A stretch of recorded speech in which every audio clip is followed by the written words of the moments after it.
this man hit the nail on the head. Hit the nail on the head. Like, I recently just got introduced to him from a friend. I didn't have no idea who this guy was. I still actually don't really remember his name at all. But he hit the nail on the head of what political correctness is. And it's something that a lot of people have been trying to say. But in the day and age, it's all about human decency. And this guy, he nails it, like what people should be saying about political correctness. So I skipped a lot of the parts and let you hear like the main part. And it's about 4 minutes long, so bear with me, and then I'm going to talk about. That's the way to get there.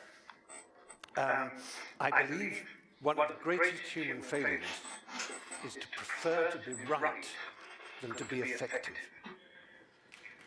Yes. Sorry, I couldn't continue. I just had to stop from that one sentence. Like, you need to fucking listen to that. Like, people need to fucking listen to that. I'm sorry, I didn't mean to stumble my words. Just when I heard that, like, that's something a lot of people need to listen to and acknowledge. So let's continue.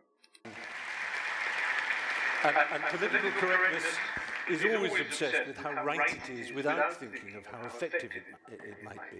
I wouldn't class myself as a classical libertarian, but I do relish transgression, and I deeply and instinctively distrust conformity and orthodoxy.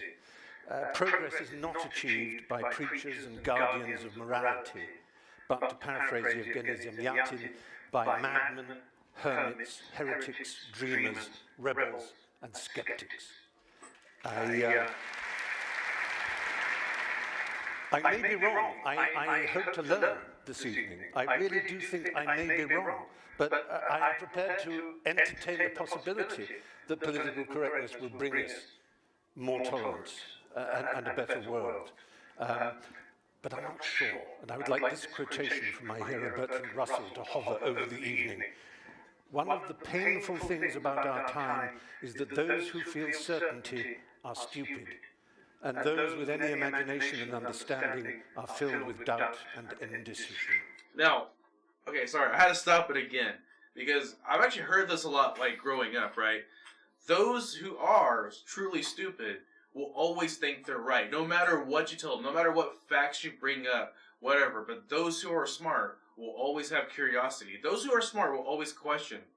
Some of the smartest people in the world, some of the greatest people in the world, always question shit. Don't just take things as fact. They may be fact, but why is it fact? You should ask that question. When you hear something that's a fact, you should ask yourself, why is that a fact? How do I know that that is a fact? I want to make sure, because you said it's a fact, so let's make sure that that is a fact. If you don't know what I mean, then you probably are not the brightest crown on the block, so. Let doubt prevail. I don't believe that the advances in my culture that have allowed me to marry, as I have now been for 3 years to someone of my gender, I don't believe they are a result of political correctness. And maybe political correctness is actually just some sort of live trout that the harder we squeeze it, the further it goes away. And you will be saying, I'm not talking about political correctness, you're talking about social justice, with which I agree, with whether you want to call it identity politics or the history of your people, the history of my people were slaves as well. Both the British were slaves of Romans and the Jews were slaves of the Egyptians. All human beings have been slaves at some point, and we all, in that sense, share that knowledge of how important it is to speak up. But Russell Means, who was a friend of mine towards the end, who founded the American Indian movement, he said, oh, for God's sake, call me an Indian, or a Lakota Sioux, or Russell. I don't care what you call me, it's how we're treated that matters. And so I'm really addressing a more popular idea.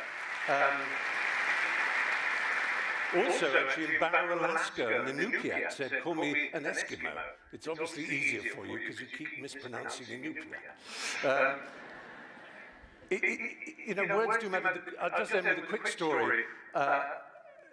Gay rights came about in England because we slowly and persistently knocked on the door of people in power. We didn't shout, we didn't scream. People like Ian McKellen eventually got to see the Prime Minister. And when the Queen signed in the Royal Assent, as she has to, for the bill allowing equality of marriage, she said, Lord, you know, I couldn't imagine this in 1953. Really is extraordinary, isn't it? Just wonderful. And handed it over. Now, it's a nice story, and I hope it's true, but it's nothing to do with political correctness. It's to do with human decency. It's that simple.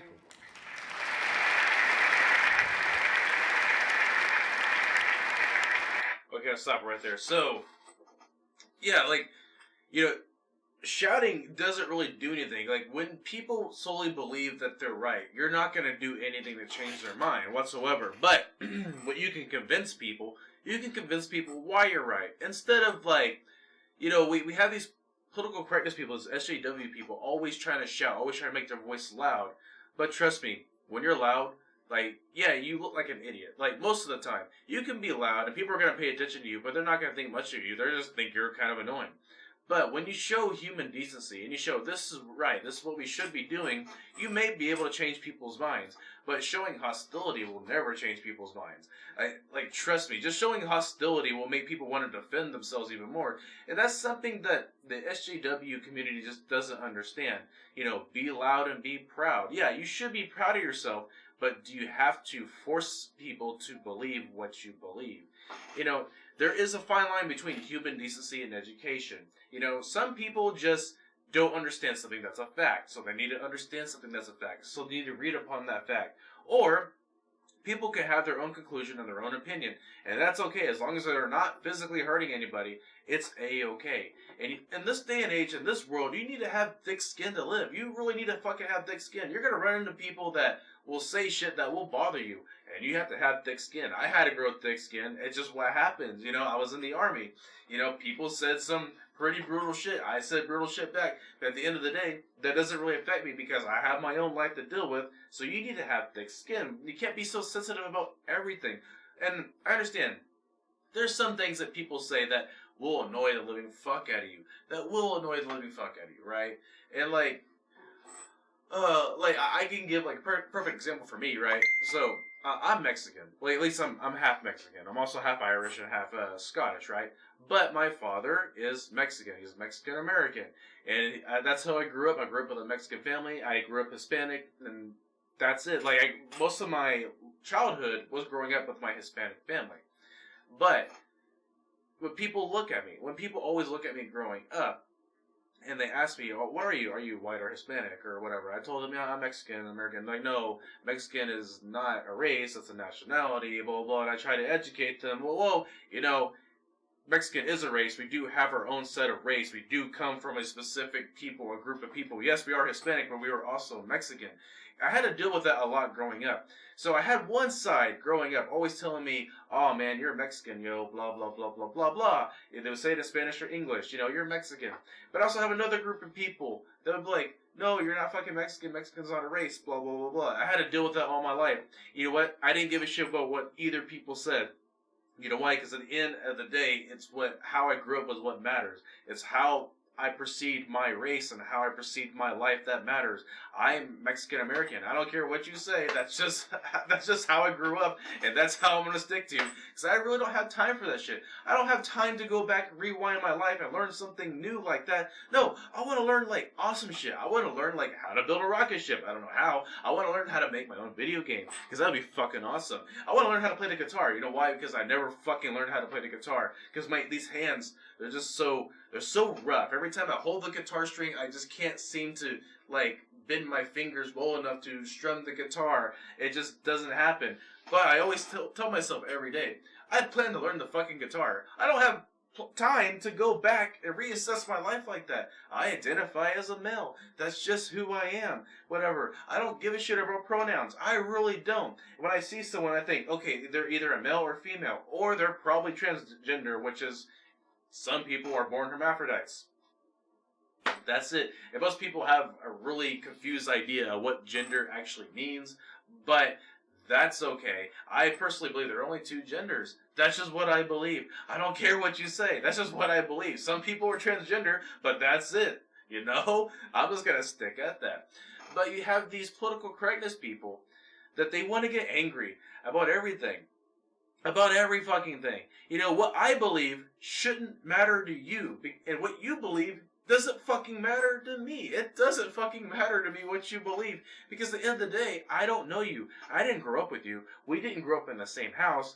I'm going to see you once in my life, probably. Most of the people that I'm going to run into in my life, I'm probably never going to see again after a few meetings. Maybe you're a coworker, but after I leave that work and go to a new job, I'm probably never going to see you again. So it really doesn't matter what you believe or what I believe, because at the end of the day, we're really not that important to each other. We're not. We're not that important to each other. No one ever is. Unless, like, they're your husband or wife or something like that. You know?